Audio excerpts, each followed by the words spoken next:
I had to first realize what I was doing that was giving you a negative about me, that I didn't love you or had no care about you. That for me was hard. I'm like, oh, how could that even happen?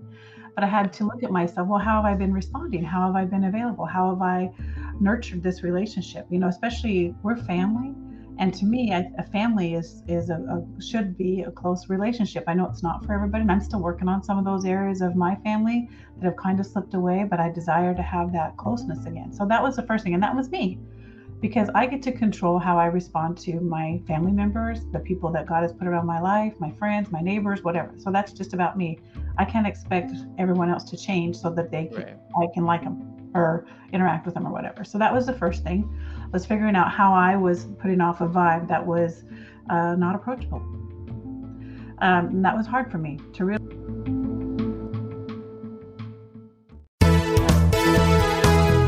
Welcome to It's All About the Questions, where learning to ask the right questions can help you achieve lifelong success. Now, here to help you ask all the right questions is award-winning author, international speaker, and business strategist, Laura Steward. Good morning, afternoon, and evening, everyone, and welcome to the show today. As you can see, it looks a little bit different. This is my first show using Restream.io, which I am loving, and it's giving me an opportunity to do something very unusual today. And the reason I wanted to use it was because I have two guests on my show today for my Christmas week show to end 2020 for Christmas. I wanted a show that's going to make you think, that's going to make us realize that love is what matters all in the world. And also to talk about being your authentic self and what that really means and how to express yourself, whatever that means, no matter what other people say.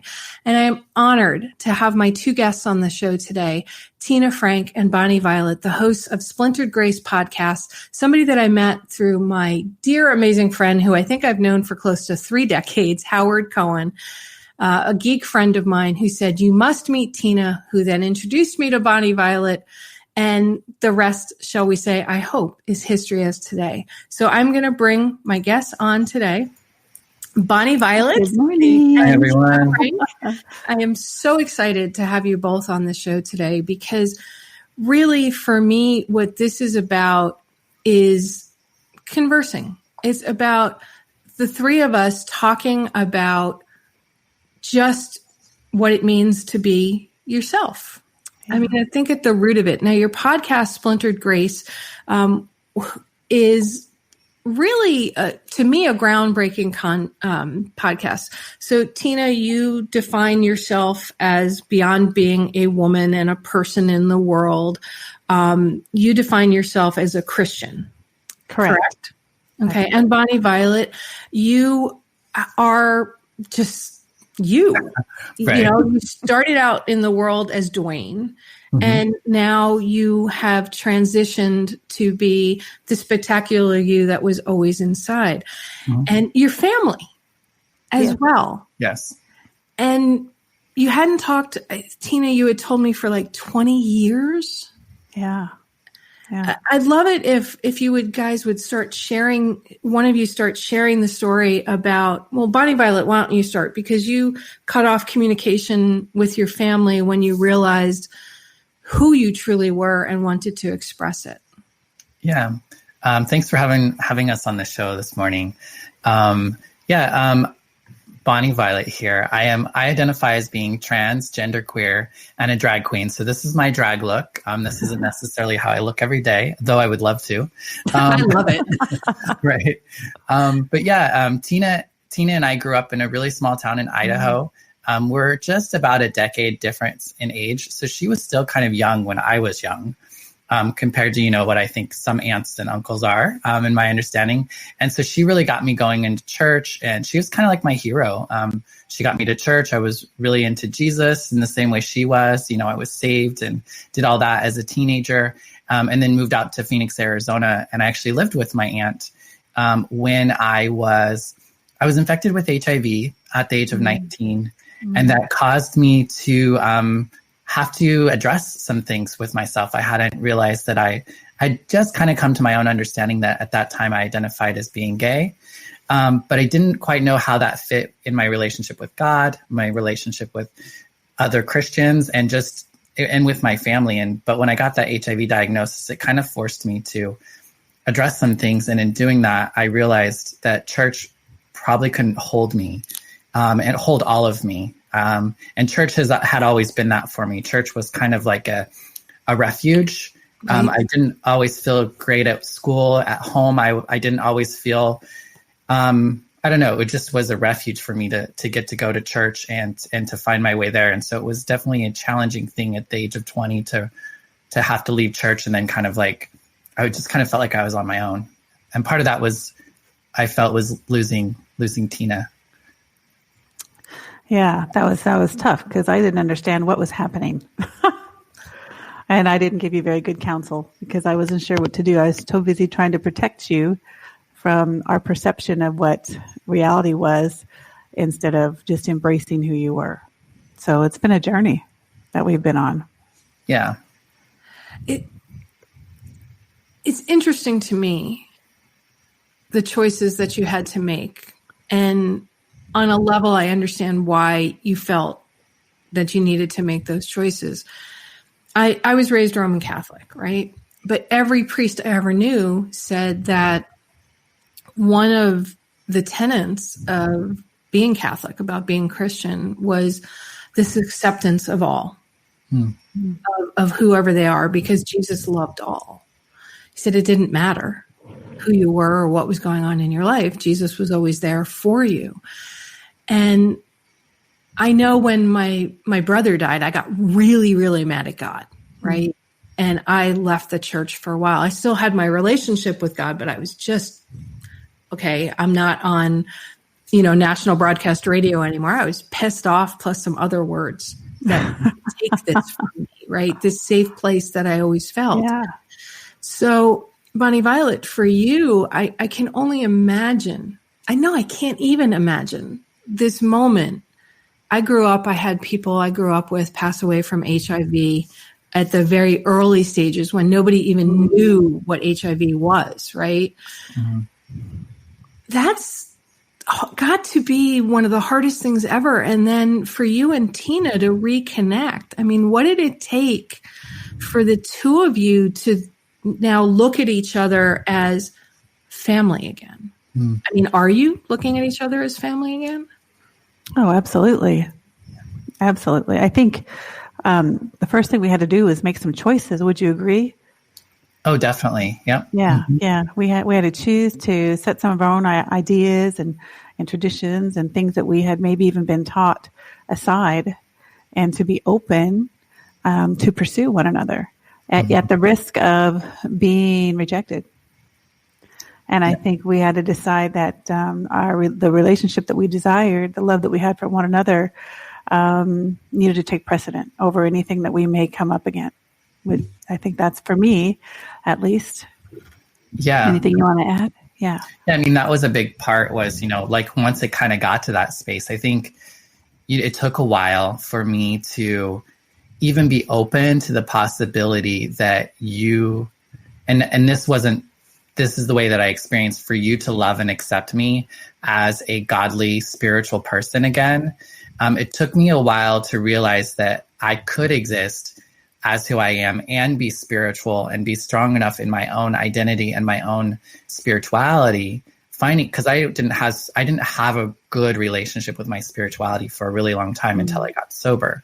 But even after that, it took me a while to really come to a place that I could maybe trust you enough to think that maybe you could still love me, and that maybe that you had changed and that your understanding was different than what my perception of the world was at 20. I mean, it's just, the world is so much more bigger and so much more like, there's more of a spectrum than I ever could imagine, that I just didn't see at that age. Everything was so black and white.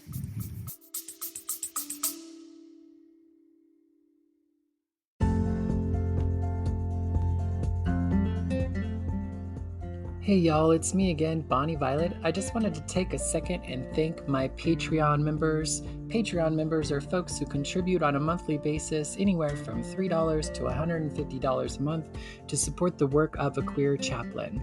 Big shout out to Victoria Thompson, Jason Brandt, Brandon Stanton, Kim Silva, Brandy McCarg, Randy Sandknot, Bob Kaiser, Joey Heckmeister, Violet Rhiannon, Gabriel, Jonathan, Petrick, and Todd Atkins Whitley. Thank you so much for your continued contributions.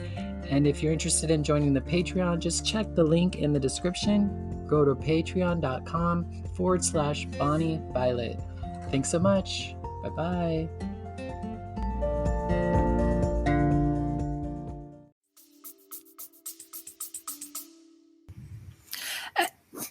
I'd like to explore that a little bit, if I may. This show is all about shifting perspectives, using questions to shift perspectives.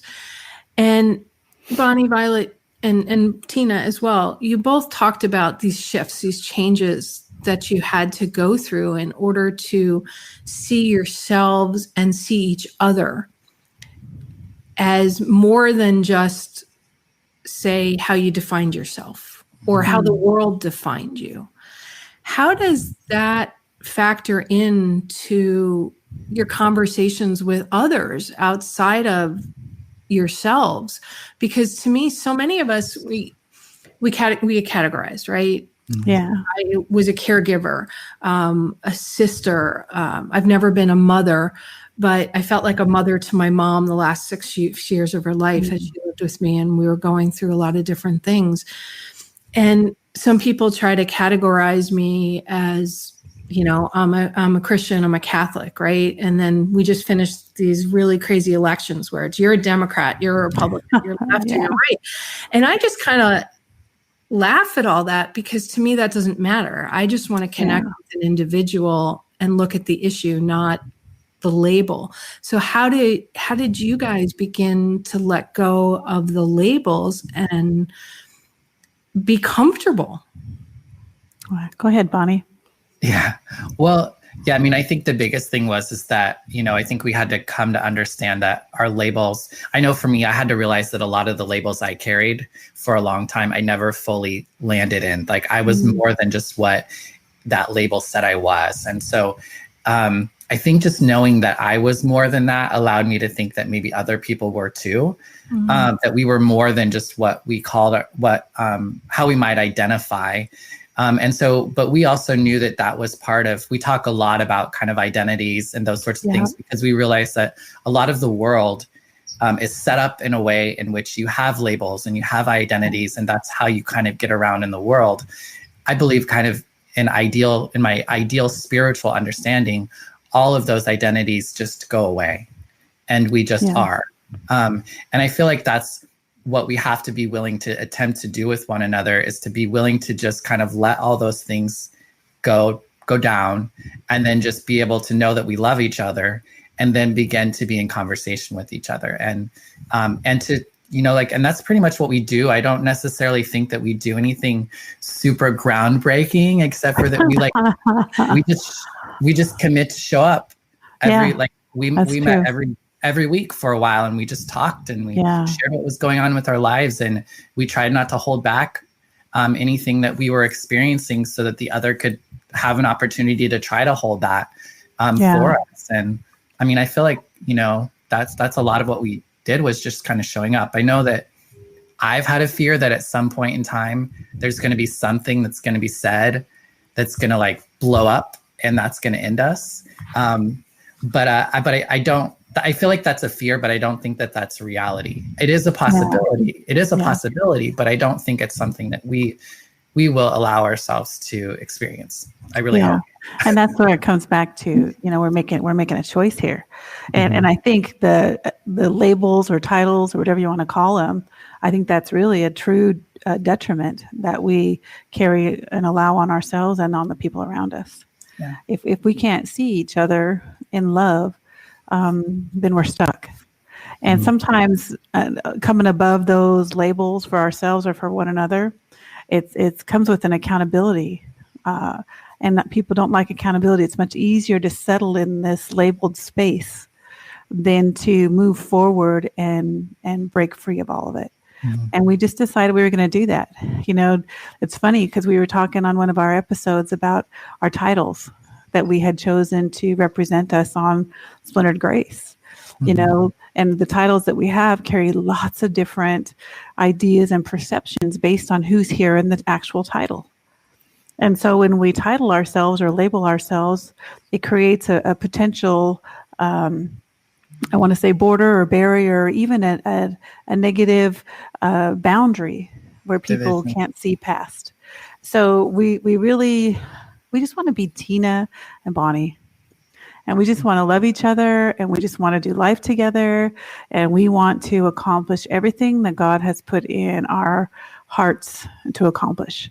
And if anything that we can do can be encouraging or empowering to someone around us, or give them an example of how to love the people around them, then we are so excited about that.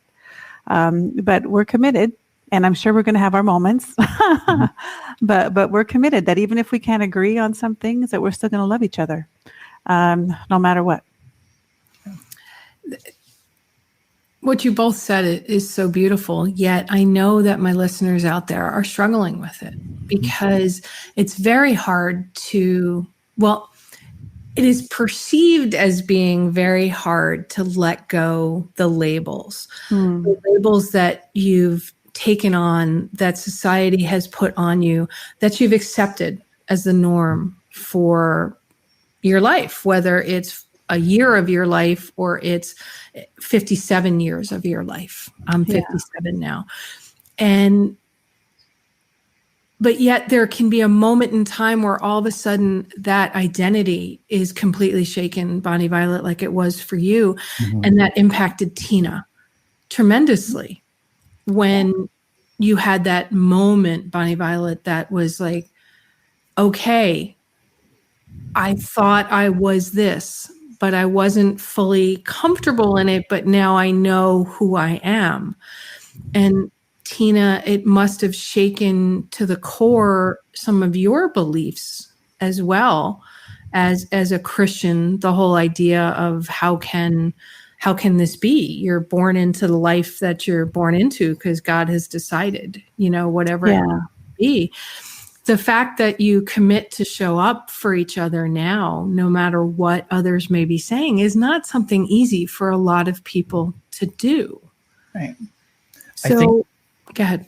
I think the key for us is that we're both grounded in our spirituality and our understanding of God or what have you. And I think when we're rooted in that, then we can kind of meet at that level. And I know it took for me, for my understanding of my spirituality and beliefs to change, and even for Tina as well. You know, we had to see things from a different light and a different point of view that actually just expanded my understanding of God and expanded my understanding of Jesus and the Word. I don't necessarily identify as a Christian, but it's a big part of what I would say my culture, because I grew up in it. So I have a lot of love for it. I have a lot of appreciation, and I've come to see that I actually can exist as who I am fully in that space and still be loved and be fully a child of God within the Christian realm. But I haven't necessarily said that's who I am. But I know that I could fit there if I chose to. You know, like I know that I wouldn't have to leave a bunch of things at the door in order for me to exist and be a Christian. It's just not quite where I've gone. But I think that I know for me, if I didn't think that Tina saw me as a beautiful child of God, created by God, created in the image of God within her own understanding and beliefs, that I would not be at the table with her, because that's a big part of it. I didn't want her to be like, okay, I'll love you anyway. I'll pray for you to change. In spite of the fact, kind of. Exactly. And that was a little bit of the relationship in the first few years. Maybe there was a time when that was the reality, right, Tina? And just to say that, I just want you to know, I pray for you every day that you change into the amazing person that God created you to be. So I still pray for you to change. So I don't. Yeah, but you don't pray for me not to be who I am. That's right. Or for somebody else to come and make me something different. Exactly. You're right. So I just want to clarify. But we had a lot of growing up to do, both of us. Mm-hmm. When all this happened, we were both in a very vulnerable stage. We were both still trying to figure out who we were, although I was 10 years your senior. I think more than that, but thank you for saying 10 years. So, and I was still trying to figure out, I had gone through a divorce. I'd had another horrible breakup. I was by myself with my 4 kids, trying to define who I was, trying to survive, and I was in survival mode under a covering of a label of Christianity. And so we were both grasping at whatever we knew. And what we did was we took on the legalism, I think, is a good word to say it, of what we understood to be God, and it was only a small piece. It wasn't the fulfillment of God. It was just the baseline. And so I also had to learn what love looked like. Because at the end of the day, when we look at love, it really has nothing to do with us. It has everything to do with how we reach out to the people around us. Because me being a Christian, being sold out to Jesus, I believe that my life was bought with a price, and it's no longer my own. My life is to serve those people around me, no matter what they look like, no matter how they act, no matter who they choose to be. It's just my role is to love them and to live the best life I can to exemplify the fullness of God's glory. And so that's what I desire to do. And I'm grateful that although I've had to come a long way to get to this point, that there's still an opportunity. And I believe it's because of God that Bonnie and I have been able to reconnect, that we have been able to agree on love and be able to decide that no matter what, because I'm not perfect by any stretch of the mile. And I'm sure that there's a lot of allowances that I get from Bonnie to be who I am, because he doesn't want to stifle who I am either. He wants me to fully be able to envelop the fullness of who I believe God's called me to be. And so in that, we have the same desire for one another, and we've made a commitment to not dictate what one another looks like. Right. Because when we have a picture of what we think someone should look like, I think that's when we fall out of love and fall into judgment. And therefore, we don't have the ability to pray that God would have their way in their life. And I don't want my way in your life. I don't want it. Because I'll just mess it up. I have a hard enough time having my way in my own. So yeah, amen to that. Right. Yeah, exactly. I mean, I listened to the both of you, what you just said, and I sit here, I think about the questions I get from my clients, from my listeners about their own lives. And so many are just struggling to know who they are, right? Mm-hmm. And then to accept who they are if it's against what their family wants them to be, mm-hmm. or their job wants them to be, or who their place that they feel like they are in the world. And I know I've struggled with it myself, not to the levels that you guys have, but, I've struggled with it myself when I sold my company. I was so defined by that and that role. When my mom passed away 3 years ago, and all of a sudden I felt lost. The day that God came back into my life, like literally knocking me to the ground, saying, "You're my child," And I sit here and I listen, and I wonder how we can let go what religion has done to love. What religion has done to faith. And I know this is probably controversial for a lot of my listeners out there right now, my first season, this is my 5th season doing this show. My first season on the show on broadcast, I had a reverend, a rabbi, and a swami on the show, all in the studio together. And this is before we did video. It was just literally broadcast radio. They all came to the studio. And people were like, why are you having these 3 people on? They're completely different faiths. They're completely different religions. And by the end of the hour, everybody realized, no, it's not.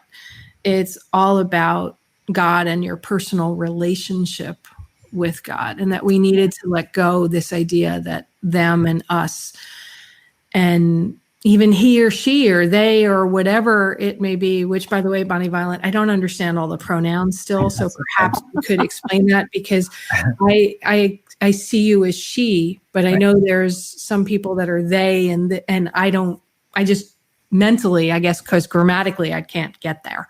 But for the 2 of you, what I hear is that somewhere along the way, you both have said society and the structure and the strictures that have been placed on both of you. And by society, I mean more than just culture, right? It's all of those pieces that you've said, being me and being me in relationship with this person is more important than the stuff. Would that be accurate? And how do you respond to this rambling thought I just had? Bonnie Violet, do you want to start? Sure. Trying to think what comes to mind with that. I do think, and this might not be quite exactly what you're going for, but when you were talking about this idea of kind of like religion's impact on love, and this idea that love is kind of, I think what we learn what love is, whether it's we learn it from our families, we learn it from relationships, we learn it from church, whatever, I think my understanding and a lot of the world tells me all these kind of like not healthy ways of what is love. That's not really love. It's like conditional. It's often obsessive or submissive to a point of harm, or like there's all, and love doesn't really work that way. I think love, and I think for me it's really about, I think love, because it is so complicated. Grace is simpler to me. The idea of grace to me is what it is. The fact that you have value and you are just because you are, and you have the same value and the same worth as anyone and everyone else. And I believe that in my heart wholeheartedly. However, I have a hard time living my life as if I really believe that, because most of the time I just feel like I'm not enough, or that I have to do more in order to be like at the same level and worth and value of everyone else. And sometimes I feel like I even have to do even more to make up for like the past or whatever. And that's why I love grace. And I feel like that's why we went with Splintered Grace as well, as this idea that we have to allow one another, I think maybe more than just love, but actually grace, in order to be in relationship with one another, and maybe to experience love. But I think grace is really where it lands for me. I love that. Wow. I mean, I just feel that from you, that whole idea of grace versus love, and how they interlink, and that grace is so much bigger. Yeah. Than even there's a lot of healing that has to happen, because, there, like a few years ago, there are certain ways that things might be said or not said to me, or words that were used that I would have been like, no, you can't use that word. That's offensive. That's like whatever. And now I can be in a relationship in which somebody can say something that's not quite the way I would say it, and I would rather them not, but I don't have to take offense to it. And I don't have to shame them about it. I think where you live in this culture right now, where you just shame people into some sort of behavior change, which I don't think is really behavior change. I think it's all performative. When we can actually just create a space in which we can be wrong, and we can say things that are foolish and not skillful to one another, then that's when we can really grow, and that's when we can really change, and I think begin to be better with people. Yeah, I agree. And I think that's portion about offense. I think our culture and even us sometimes are too easily offended. Mm-hmm. And if we can look past that to grace, then I think that gives us room to grow in love and understanding and give the ability to, it's a sacrifice at that point because we're choosing not to be offended. We're sacrificing that offense for the purpose of someone else to receive grace from us. And it just elevates both of us to a new place so that we can build on a new foundation. Every step we take is a cornerstone or a block and a foundation that builds our relationship. Mm-hmm. And so if we can just not be offended by these little things, and I think that's one of the things that we've agreed to not be offended by one another, by how we conduct ourselves, the things that we do, the things that we say sometimes, that we just have chosen not to be offended. We'll talk through it. Mm-hmm. But we'll choose not to be offended. And I think offense, is definitely a trigger into, not even a trigger, just a pathway, maybe is a better way to say it, to a space of grace and into love. Yeah. Go ahead, Bonnie Violet. No, I was just going to say, I also feel like for me, healing had to happen before I could give grace. Like grace had to be given to me, healing by God and my understanding or spirituality, which could allow me to experience it and then to heal and then to be in a space in which I can't really be harmed in the same way by the world that I once was.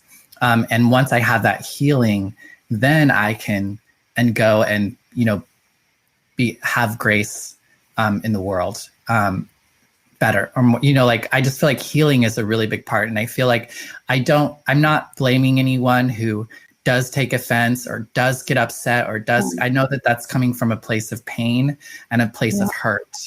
And, hurt people, but healed people heal people. And that's what I feel really called is to be a healing person. I'm not completely healed, but I'm a healing person who can then transmit. You can't transmit something you haven't got. You don't have. So that's right. If you've been healed, you can heal. If you experience grace, you can give grace. If you experience love, you can give love.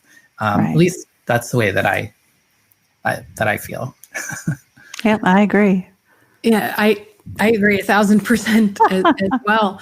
And I took some notes on a couple of things because I had never thought of some of the perspectives that you both had talked about, where you talked about look past offense to grace and can say anything not skillful to each other.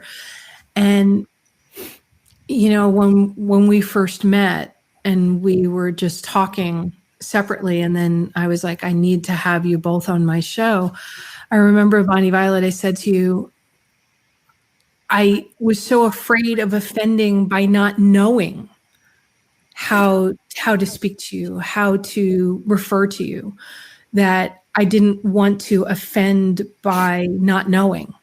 And I kind of feel like that's a big problem in our world, right? Where we're only allowed through media exposure on a certain level, on a certain perspective as to what they want. And Bonnie Violet, I don't know about you, and Tina, I don't know about you as well in this one. I don't meet a lot of transgender people in my daily life. I know in my community that I live, which is a very small town, Sebastian, Florida, I know there was one restaurant server that when my mom was alive was transitioning and undergoing the actual hormone therapies to begin switching. And I wasn't sure how my mom was going to respond, coming from being born in 1929 to this. And I was like, I was going to let whatever was going to happen, praying that with some of my mom's dementia that it may not offend right at the same time. And I'll never forget this one moment when my mom looked at him, her, she, because I didn't know at that point what to say. And my mother just goes, "Oh my God, I love your makeup. Where did you get those earrings? And what color is your nail polish?" That's awesome. And my mother in that moment just saw the person in front of us. And I did too, but I was so worried about my mom and what she may say through innocence. Yeah.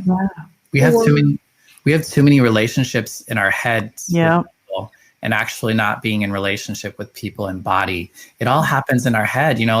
I was really nervous to come on this show today. I was afraid that you might say something that would hurt my feelings, to be honest, because I don't know you in the same way that I know Tina. And so I just want to, I think you put your vulnerability out there as well. And I just wanted to say as well as, I didn't just show up here all like, I'm just going to give lots of grace today. No, there was a part of me that was just like, I just prayed before this that, that I just show up and be in a way that I need to be. And sometimes people might say something and I do need to say something, and other times I don't. And so for me, I just really try to keep myself in a good space so that when something does happen to me, that intuitively I will just know how I need to respond in this particular moment. So I just wanted to match my vulnerability with yours. Yeah. And I think when we respond, even if we feel a need to respond, if we respond in love, then I think it's received well. So that offense could be avoided either way. Back to what you guys were saying is the Bible says that we should all be like little children. We should be back to like little children to receive God's grace. And it's like, this is what we're talking about. Your mom, she had no preconceived ideas. She was just open, just being open. Little kids, don't you know? Little kids, they're the ones who say crazy things to you when you're like, oh man, your breath stinks. They have no filter. They don't know it's not okay to say that to people. Or, man, how old are you? We've all experienced little children in their just rawness. You know what I mean? And I think that's the mentality that God wants us to approach people, with openness, no preconceived ideas. Every encounter that we have with someone else is an opportunity for us to connect, positively or negatively. Mm-hmm. So the way I present myself to someone is going to have a positive or negative. The way I respond to how they present themselves is a positive or a negative. And the power that we really hold is when someone comes at us in a negative and we can still respond positive. And I think that's what you were, you were ready to do today. Yes, Bonnie. No matter what happened today, you were going to respond positive. Right. You already decided that in your mind. You already decided you weren't going to be offended, right, and that we were going to have a conversation for however amount of time we committed to. So, see, that's brave. That's in my opinion, that's a power move, and we all have that power inside us, and we just need to exercise it. I just really feel that's a key. And the way we find strength in that is to set ourselves aside and allow God's love to flow through us to one another and not be offended. Right. And, Bonnie Violet, thank you for sharing that about that. And before the show today, and actually all weekend since we set this up, I prayed and went, please just allow me to ask the questions that will show the world the grace and beauty of both of you, and share the light that I saw in both of you when we met. And somebody just posted on the stream, I love this conversation. And in quotes, I don't know how to speak to you because I don't want to offend you. I think so many people feel that, is what somebody said. And it's so much what I felt, but I knew that I needed to try with this show, with this Christmas week show, to have this conversation, because it's a conversation I've wanted to have with somebody. But I myself, number one, was afraid that my listeners might just not appreciate the vulnerability of all of us to be on the show today. And the fact that, to me, I want to just love everybody, even when I don't necessarily like them. Yeah.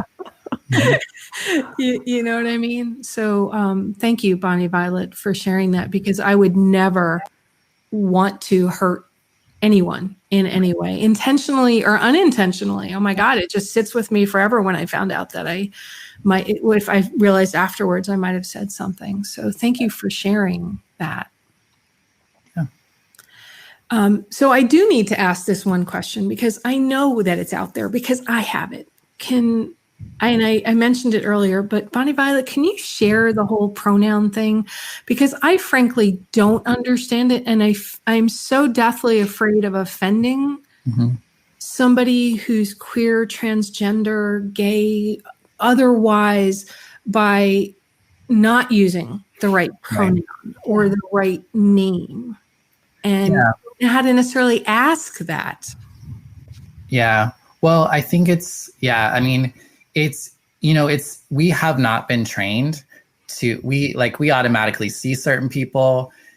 We decide if they're he, we decide if they're she, we decide if we say sir, we decide if we say ma'am. Those were just stuff that we're trained in us automatically.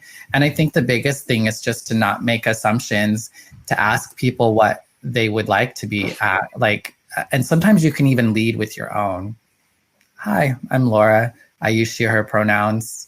What's your name? And then that way you're not putting the trans person having to out themselves necessarily. I don't know. I think calling people by their name when you don't know their gender pronouns, I think people use they, them as a possibility of helping people understand that there's more than one way to exist, or more than two ways to exist. And don't get me wrong,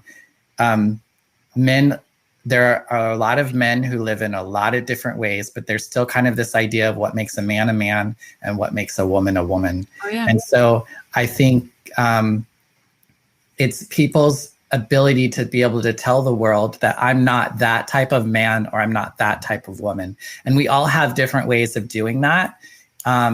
So, I'm trying to explain it in a way that kind of makes sense, but I don't think it's really any different than calling somebody by their name. Yeah. Even there are plenty of people that you don't call them by the name that's on their birth certificate, because they always go by Al, but their name is Alvino, or, that's my dad's situation, but you know what I mean? And nobody questions that. Nobody says, oh no, we got to call you Alvino because that's what your mom put on your birth certificate. You just call him Al because that's what he wants to be called, Al, and so I think it's really not any further than that. It's just about having, you don't need to understand. And I think we talked about this once before. You don't necessarily need to understand me in order to address me as I would like. It's just respect. It's just, and it's also something that I think we need to allow ourselves a lot of grace, is that we have been programmed, and the program might not be the best way, but we have had habits and practices that have become so ingrained with us that it takes a while to undo that. There's still some times when I'll call myself Dwayne, or I'll say he, and I'll be like, wait, that's not right. And I'll say it, I'll be like, oh, that doesn't feel right, or that doesn't land right. Or, so it's just it's being in a process of it's just a process for all of us, and it's not something to be afraid of. And as long as you're, if you put your heart out there first, most people are going to be pretty cool with it. It's when you're being, not so great of a person that people are going to be, not super responsive to it. So, I would encourage you, there's a lot of really great videos on YouTube. There's a lot of really great information so that you can learn this on your own. So also you don't put that on the individual. A lot of us I just want to exist. Some days I want to just walk down the road and wear what I want to wear just because I want to wear it. And I don't want to have to explain myself, and I don't want to have to defend myself. Right. And I don't want to have to, and you all know, everybody knows that, everybody experiences that. I think women in particular have dealt with that a lot. Oh, yeah. I just want to look good today because I want to look good today. I don't need no attention. I don't need whatever, but then I'll choose not to dress one way because of how the world is going to treat me that day, because I don't want to deal with it. You know what I mean? It's okay, I'll just put on something sloppy and I'll go to the store because I don't want to deal with it. Somehow, Bonnie Violet, having seen you with your drag and not, I can't picture you ever looking sloppy. Well, I have my own style, that's for sure. It's so gorgeous and so beautiful. And my mom would have ripped your earrings right off of your ears. She had an earring thing. Oh, yeah. Totally. She has amazing earrings. I'm not sure that I've seen the same earrings twice. And every time I'm like, oh my gosh, I can't wear those big earrings like that. They just don't look right on me. Well, and the reason why I wear these big I like to wear hoop earrings because Bonnie Violet is actually a name I've chosen. It's my grandma Bonnie and my grandma Violet. So it's my dad's mom and my mom's mom. And they're now my name. And my grandmother, she was one of my favorite people, but she died when I was young. But there was a story about her about these hoops. And she would refer to these hoops as hoops for people who maybe have a lot of sexual partners. Yeah. And so I kind of wear it in a way of just kind of claiming it and also just owning my connection with my grandma.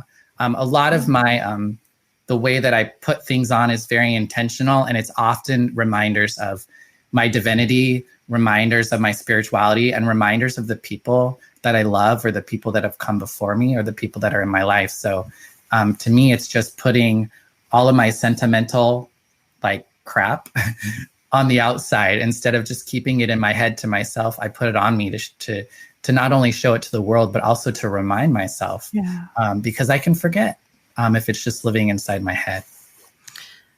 I think that's a key to so many things, living inside your head, living inside your heart, your soul. They're two different things. I know for myself, I used to, when I'd do a keynote speech, when I'd go to a client, I'm a geek. Okay. I owned a tech company for years and I didn't look like the usual geek, the pocket protector, the broken glasses, the whole thing. I was a woman. And back when I started my company, I was a heck of a lot thinner. So I wore short skirts and heels and all that stuff. And it was the way you were perceived by the outward appearance that you put out there to the world. And my parents have both always said to me, Laura, you need to mesh your outside appearance with your internal being and find the way to express who you are in a way that aligns with who you are. Right. And I embraced that when I started my own company, the tech company. I was just like, hey guys, this is who I am. I don't approach tech the way everybody else approaches tech. And now with my book and all the other stuff that I'm doing, even with this show, the first time I was on video after broadcast radio, the station switched from talk radio to oldies music. I was, well, how do I do this now? And I said, let me add video. I was petrified. I was so petrified because I didn't really like the way I looked with all the weight I had gained. And just if somebody saw me when the sound-induced vertigo hit, it was easier to hide it on audio only because you couldn't see what happens to me. Yeah. I feel like it's the same conversation, yet not, only because my persona is more accepted by more of the world than the conversation the two of you are having. Yet, Bonnie Violet, when you talked about the name, right, how you picked your name, Bonnie Violet, everybody called my mom Nancy when I was growing up. Aunt Nancy, and Nancy this and Nancy that. My mother's name is Barbara. Okay. And I remember my cousin Ricky, when he found out that my mother's real name was Barbara and not Nancy, he freaked out. We were really young and he freaked out. And I said, I didn't know this either. And I'm like, because it was mom, right? I'm like, why are you Nancy, Barbara? And she said, well, growing up in the Bronx, one of the neighbors said there were too many Barbaras in the neighborhood and declared you are Nancy. And it stuck. Right. And I mean, I was so much older when I found this out, but at the same time, it was always kind of there in my head. Right. So I feel like internally, we all are these different people. Mm-hmm. It's what we choose to show to the world in any one moment in time. Maybe it's the business leader, maybe it's the mom or the dad, maybe it's the priest or the pastor. Somebody just posted, it's about congruency for all of us, aligning and accepting who we are and how we look throughout our lives. Mm-hmm. It's not easy, but it should be so simple. For Tina, for you to be you, and for Bonnie Violet to be you. I mean, I hate that the world has put this label on, and I don't, doing the show was the only way I knew how to break labels. Yeah. And, as much as we want to break free from that, it's one label at a time. Just because we have chosen not to live under those labels or to ensue labels on others, we're still going to have to be labeled by people probably, and have to probably even come to a place where we have to overcome those labels or even defend. Mm-hmm. So it's just part of the culture that we live in, and that's why we choose grace, and that's why we choose grace. That we're just not going to take offense to any of that stuff. And it's amazing to me how easy a label comes, and not just in these extremes that Bonnie and Violet and I represent. We labels on all different kinds of things, old, young, immature, lazy, all these labels that we just put on ourselves, on the people around us. And if we could just one stop, remind, where does the label come from anyway? Have you ever thought about that? Where do these labels come from anyway?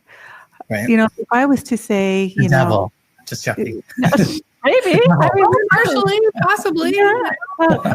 Thinking people. Yeah. But think about it, because I'm guilty. When I see people go by, I have a label pop in my head. We're all guilty. We get that. It's how we act on that. But that label is a detriment usually, or an opportunity and pride. So when I look at someone and I say, oh man, what are they wearing that shirt for? Okay, what am I saying? One, what business is it of mine that they wear whatever they're wearing? Two, do I think my shirt's better than theirs? Is that why I have a negative opinion about their shirt? And three, are they a lesser person than me because they chose that shirt to wear that day because I think it's ugly? So we have to, I know that seems trivial in the big scheme of things. It's huge, actually.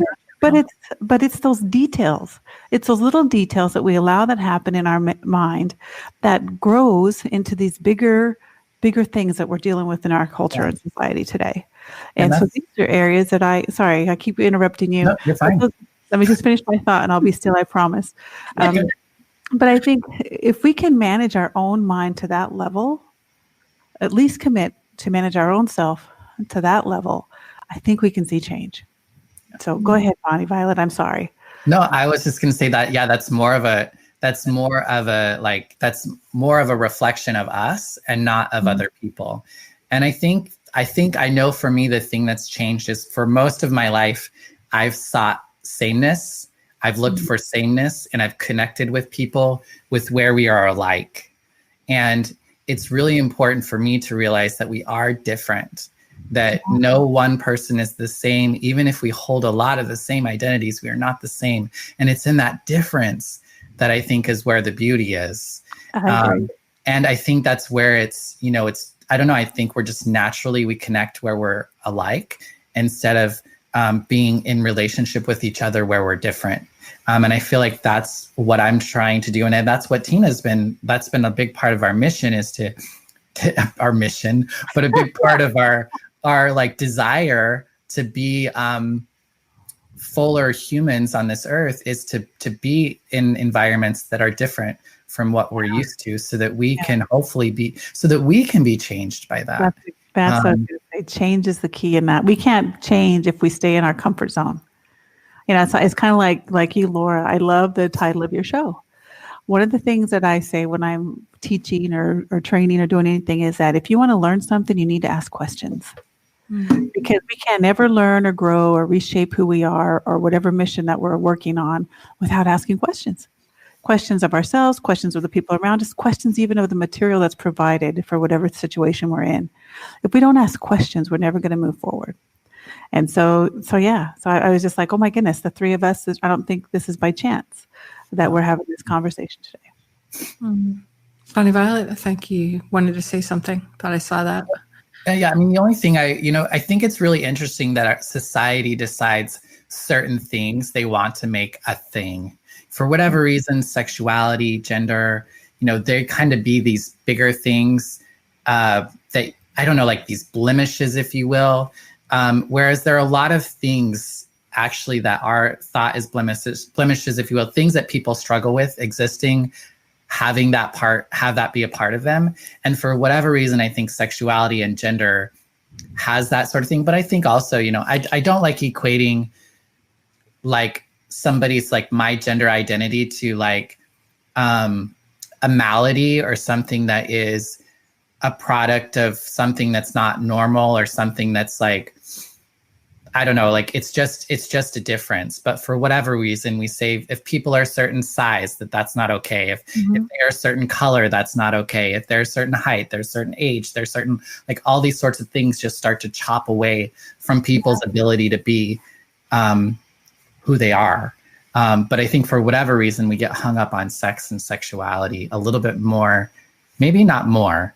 That's just my experience. So that's what feels like more to me. But I'm sure there's plenty of people. I think that's part of the human experience in a lot of ways. And I think it depends on the culture and the society, because in the US, it's perceived one way. In Europe, it's perceived another way. In some other cultures, it's like, why are you even having this conversation? Like it's not even a conversation worth having because it's not an issue for them, To me, when I look at a somebody I know that has declared that they're gay or lesbian or queer or whatever, the few that I know, I was always like, yay, you for finally, declaring and accepting who you are, because to me, that is the most beautiful moment in the world is for somebody, anybody, no matter what the situation is, to say, this is who I am. Yeah. Whether it's gay, straight, doesn't matter, just accept who you are. Go ahead. It's unfortunate that it's a brave thing to, like that should just be something that can happen. Like it doesn't, I don't know. I just don't feel like it needs to be an adversity that you overcome. Right. It's just who you are. But that is the experience for a lot of people that you have to come in. I find I love who I am. And I love that I've been on the journey that I've been on because I couldn't imagine being anyone else. And to be honest, I just couldn't imagine living or being or having had the life any different than I have today. And I just love every minute of it. And I think it might be brave and it might be challenging, but I cannot not be me, regardless of whatever it is, like I often want to judge why I am the way I am. And it doesn't matter. I am the way I am because I am. And that's okay. Yeah. Yeah. Don't you think some of that adversity though, for all of us helps us to develop things within ourselves to move us forward? I feel like that makes us stronger, gives us character. So a life without adversity for me would have no meaning really, or have no opportunity for me to be developed and to create or to be unique. Yeah. And I desire to be unique. The Bible says that we're all unique. He created us each unique for a unique purpose. Yeah. And, we just got to stop stealing one another's uniqueness from them. Right. And we need to allow us all to go through our own adversity and come alongside and be cheerleaders. Yeah. I want to be your cheerleader. I want to see you succeed at the highest capacity that you can without telling you what to do. Right. And Bonnie, you wanted to say something? Yeah, I mean, I just would like to see that our adversities are not attached to our identities. I want our adversities to be, how do we feed everyone who needs food? How do we shelter everyone who needs shelter? How do we protect, you know what I mean? Like, those are the adversities I want to deal with. I don't want to be so stuck in my own struggle and my own just trying to exist, to not be able to actually be part of who we all are, is we're all one, and actually be focusing on the stuff that matters a little bit more. Like, this is like great and I love it and it's been a beautiful experience, but it's not that serious. But for whatever reason it is, right? And so like, I want to be able to just forget about this so that I can go feed somebody who needs food. And I think you know what I mean? Yeah, I think you have the freedom to do that. So and I'm just devil's advocate here, just as we're talking here. Where do you feel like your adversity has come from? Has it been self-inflicted more or from the world around you? Because I think we may have a different idea or perspective on all that. And how about you, Laura? I'm sure you've had some adversities on your own. You just talked about being a woman in the tech era. I can't imagine what that was like. Mm-hmm. It's a fantastic question, and I'm not used to my guest always throwing crazy questions at me like that. And Bonnie Violet, I'm still processing what you just said, because I realized I had some perspectives that you just helped me completely shift even more. So thank you for that. For myself, around adversity, where I normally go, well, I really don't have a lot of adversity, right? Because I look at what else is going on in the world. But yet with my clients, the first thing I'll say to them is, your adversity is as important and big as somebody else's, because you feel it. Yeah. Right? It's whatever you feel, whatever's going on for you at that moment in time. I feel like to say that's my adversity or somebody else's adversity is not as important or more important devalues what I'm feeling. Yeah. And my goal for this show is to hopefully help people let go of the way we're thinking about people, the way we're thinking about things, and having conversations that maybe other people don't want to have. So I'd say my mind creates my own adversities for me, of what I think others are telling me I must be or what I must do. Like when I had the rabbi, the reverend, the Swami on, I'm like, who's going to be really upset with me because I think that they're all the same God, like having the two of you on, having this conversation, to me, it was because I'm so tired of having nobody to ask the question of, because I'm so afraid that even asking the question could offend. Yet to me, asking questions enables healing of myself, enables opening to the world of something that maybe somebody else is so afraid to ask, but they can listen to this show and then go, oh, I got it now. Yeah. And so that, for me, I don't know if that fully answers your question, Tina, or addresses what you were just talking about, but that's sort of where I came from with wanting to have this conversation today, was because I know that some people never have the opportunity, and all they see is what mainstream media wants to show them, or all they see is like the movie Birdcage with Robin Williams. Mm-hmm. And I feel like it's major different things, but it's really about the people, not about the other thing. Yeah. Does that make sense to you guys? Bonnie Violet, you wanted to say something? Well, just in response to the adversity, I think that adversity is all of that. Like, so I think it's mind, I think it's spirit. And then I think for me, the biggest challenge is body. And so like, for me, I feel like I've been able to approach adversity in my mind and in my spirit. And with my spirit really kind of helps me with my mind.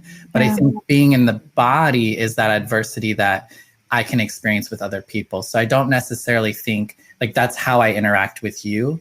And that's sometimes, yes, I have some control in that, but also I don't have some control in that. And so it's like, how can I exist with you, my body and your body, rather than me being in my head or being in my spiritual realm while sitting next to you.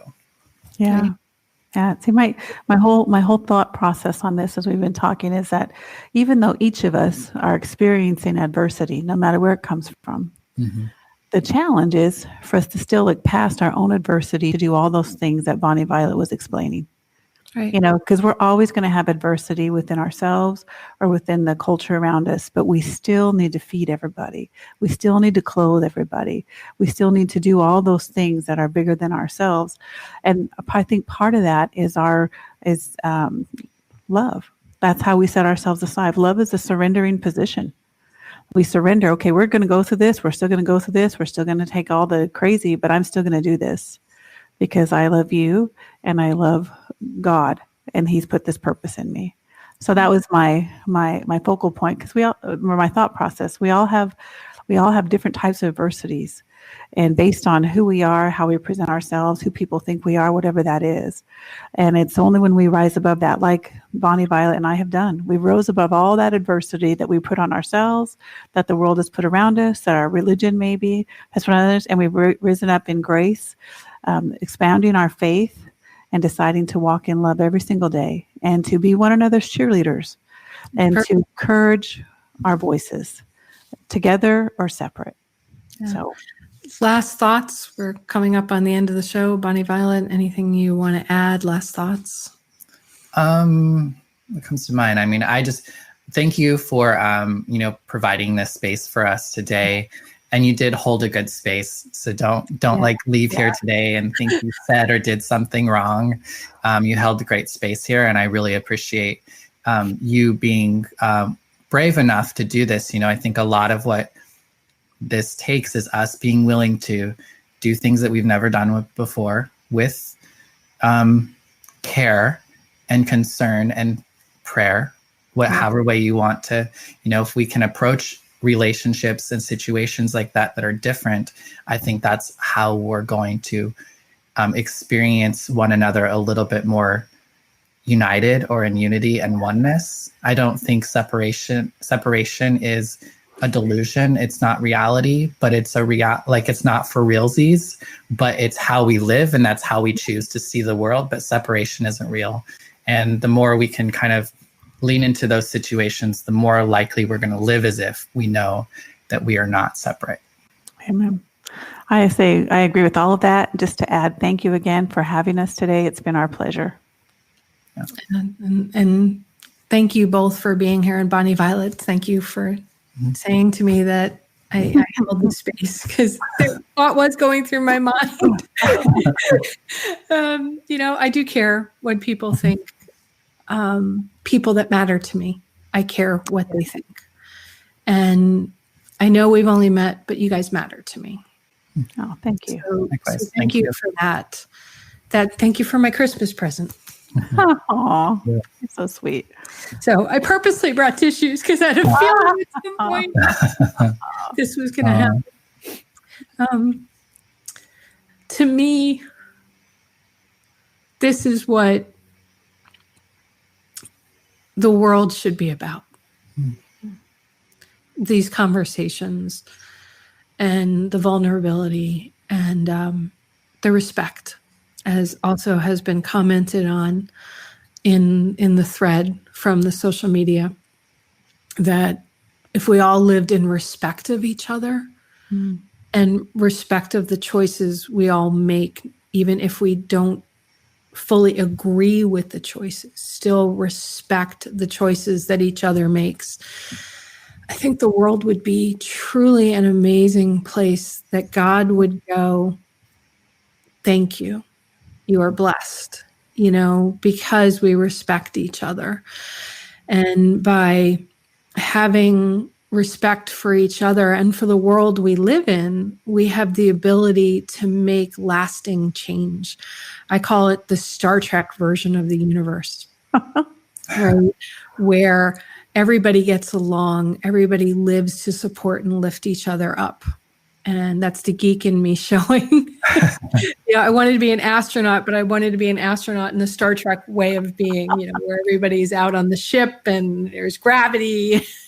It's a whole different way of being. And when we approach people who look different or feel different or believe different, that we are open to a dialogue to understand them. So I want to thank you both for sharing with me your dialogue and allowing me to ask questions that I don't know where some of them come from. I just say a prayer before every show saying, please give me the words that need to be said, the questions that need to be asked, even if I hadn't thought of them before. Wherever they come from, I choose to believe that it's about furthering love and light. So thank you both for being here with me.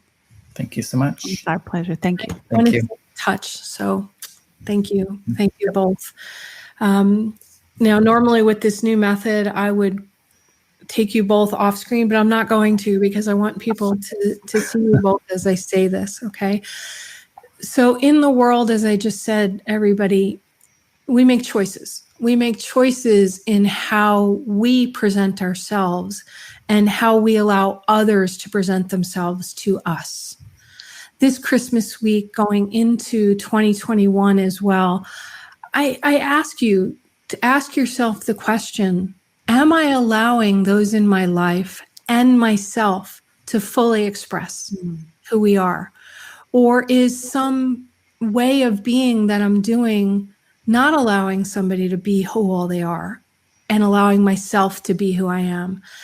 I'd love to know your thoughts on this episode. Thank you to everybody that's been commenting in here. The last comment here, it was great hearing you three have this wonderful and uplifting conversation. That's what somebody just posted. We choose the labels that we put on ourselves and others. And I hope today that perhaps you've let go of a few labels. Remember, at the end of the day, the right question can change your life. So what are you asking today? Have a blessed holiday season, everyone. Lead with love, and I'll see you next week. Thank you. Bye. You've been listening to It's All About the Questions, starring Laura Steward. Connect with Laura at it'sallaboutthequestions.com and download a free workbook that will help you ask better questions starting today.